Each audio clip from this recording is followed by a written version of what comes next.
맞습니다. 네. 관련해서 검찰개혁 좀 여쭤보도록 하겠습니다. 대통령 국정수행 평가가 5주 연속 하락하고 있어요. 왜 그럴까요?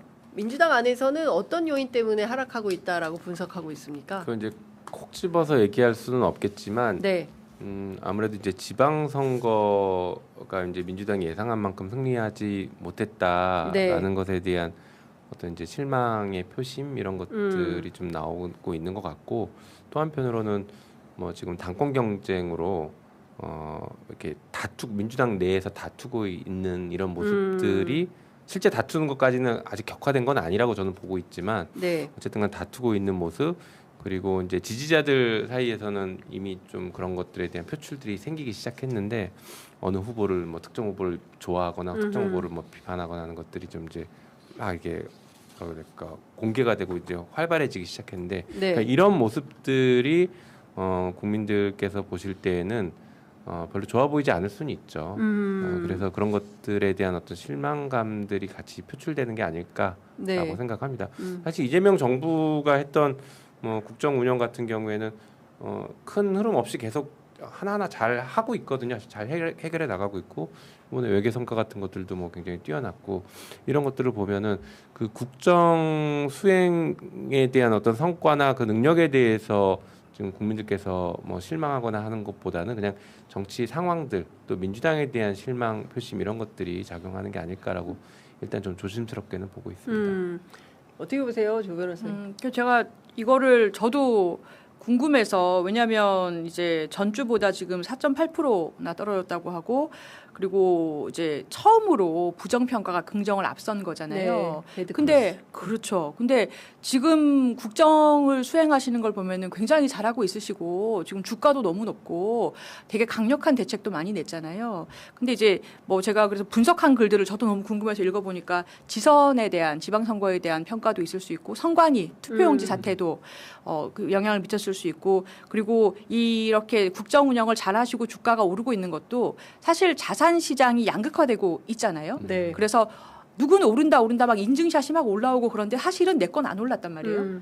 그런 사람이 더 많아요, 숫자적으로. 네. 그렇기 때문에 여러 가지가 민생 곤란이나 나는 왜 이렇지라는 것도 있을 거다라는 분석들도 봤지만, 저는 이번 이 지지율 하락에서 50대에서 지지율이 거의 9% 안팎으로 크게 하락했다라는 네. 그 세대별 특징을 중요하게 봤는데, 50대는 전통적으로 민주당의 지지층이라고들 그 세대별로는 그렇습니다. 평가되잖아요. 네. 그래서 저는 그냥 거기서 여러 가지 요인들도 있지만, 그냥 저는 개인적으로, 전 전문가가 아니니까 피가 식는다. 예, 그냥 그런 느낌? 그런 느낌이, 왜냐하면 이거 이 조사할 때 뭐 크게 네. 생각하고 생각하고 하는 거 아니잖아요. 아, 좀 싫은데? 이런 느낌이 반영된 거 아닌가. 네. 저는 그렇게 생각했습니다. 이 검찰 개혁과 관련해서도 그 사실은 뭐 어제 그제 주말 사이에 이제 그 노란란이 많은데, 민정수석을 꼭 검찰 출신으로 했어야만 했을까? 하필이면 김앤장 변호사? 어떻게 생각하세요? 아, 이게 참 어렵죠. 벌써 세 번째예요. 네, 예. 어렵죠. 일단 제가 그 청와대에서 그렇게 인선한 것에 대해서 이제 다각도로 좀 나름대로 취재를 예. 취재를 해본 결과 이렇게 보시는 그런 생각을 하신 것 같아요. 그 검찰 개혁 형사소송법 개정은 지금 국회에 다 맡기겠다고 대통령께서 하셨고, 국회 논의 결과에 따르겠다고 하셨으니, 네. 민정수석이 지금 검찰개혁 그 제도를 바꾸는 형사소송법 개정하는데 역할을 한 것은 거의 제한적인 거죠. 거의 사실상 없다고 봐야죠. 네. 다만 만들어진 검찰개혁 과제를 조직을 안정화시키고, 그게 실제 이제 운용될 때 네. 제대로 작동할 수 있게 하는 내부 시스템을 점검하는 것들이 필요한데, 네. 그런 것들은 그래도 예. 수사를 해본 검사 출신을 뽑아서 써야 되는 것 아니냐라고 보시고 있는 것 같아요. 그러니까 10월 2일 이후에 이제 네. 중수청, 공소청으로 변화하면, 그렇죠. 이 공소청에서 내부에서 또 검사들이 막 반발하고 막 이러저러한 뭐 네네. 이제 그 소위 얘기하는 이제 기소권 가지고 막 어쩌고 할 때 그거를 조금 누를 수 있는 그런 사람. 네, 그렇게 해서 그런 인선이지 않을까라고 이제 대체적으로 보고 있는 것 같고, 아하. 취재를 해보니까요. 네. 다만 우리 지지층에서 이 분이 이 민정수석이 이제 검사 시절에 했던 수사나 뭐 네. 이런 것들에 대해서 의심의 눈을 갖고 있거나 분노하는 분들이 상당히 많이 있잖아요. 그렇죠. 예. 그래서 그 내용들도 알고 있더라고요. 청와대에서는 오. 그런 분위기도 알고 있는 것 같아요. 그래서 예.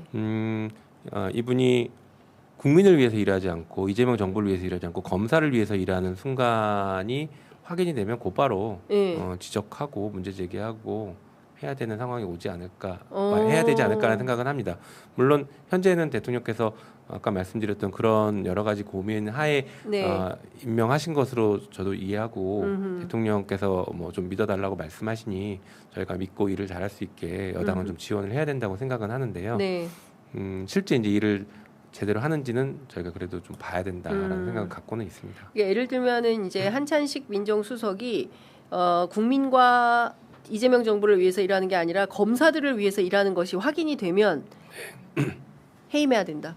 그럼요. 바로. 그렇게 해야죠. 예, 네. 알겠습니다. 뽑은 목적이 그게 아니었는데. 네. 예. 어떻게 보세요, 조 변호사님은?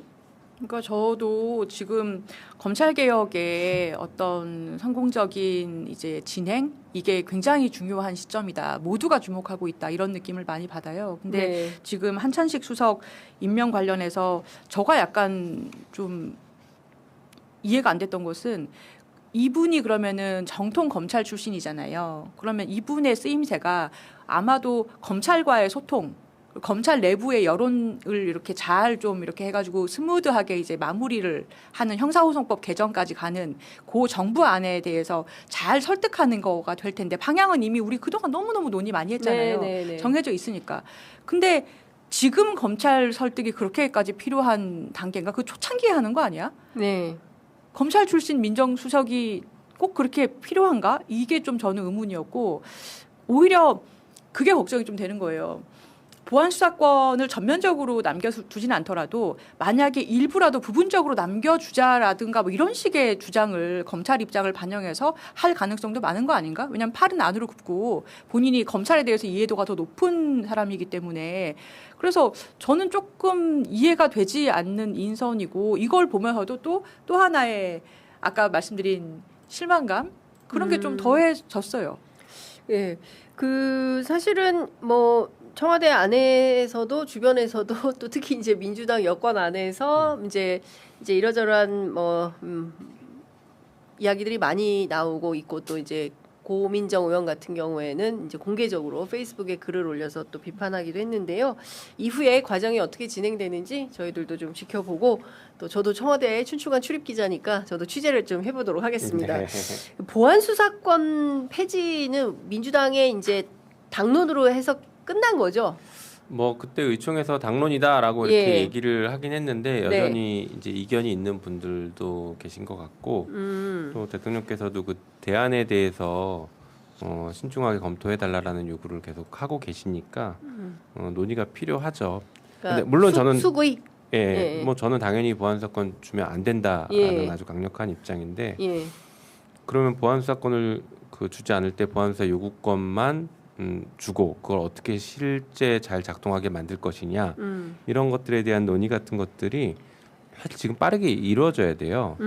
정부안이 지금 아직 안 넘어오고 있고 정부안이 처음에는 뭐 언론 보도에 따르면은 전당대회 이후에 네네네. 넘기겠다고 했다가 오보다라고 대응하면서 원구성 협상 이후에 넘기겠다고 하는데 그거 왜 원구성 협상을 왜 기다립니까? 그냥 지금 민주당에 국회의원이 없는 것도 아닌데 네. 그냥 국회에 넘겨서 예. 토론하면 돼요. 예. 그리고 사실은 법사위를 우리가 주지 않을 거니까 법사위는 협상의 대상이 아니거든요. 네네. 법사위를 주지 않을 거니까 법사위원장 지금 내정하면 됩니다. 법사위원장 내정하고 법사위원들 내정해서 네. 거기서 논의하면 돼요. 이게 지금 이제 시간 싸움이거든요. 네.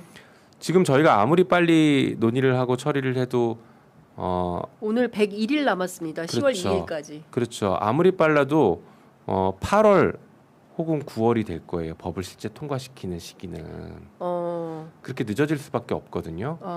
그렇게 되면은 이 공소청 출범 한 달 전, 예. 길어야 한 달 반, 두 달 전 이때쯤에 법이 만들어지는 거라 예. 공소청과 중수청이 실제 출범하는데 예. 여러 가지 혼선이 생길 수가 있죠. 사실은 한 6개월 전쯤에 법이 통과가 돼서 음. 충분히 시뮬레이션도 하고 준비를 하고 인력 재배치도 하고 예산 같은 것들 재배치하고 하는 것들을 할 수 있게 만들었어야 되는데 네. 그게 지금 현재 늦어진 상태이니 음. 그러면 지금이라도 하루라도 더 아끼자라는 차원에서 지금 빨리 논의를 시작해야 된다고 봅니다.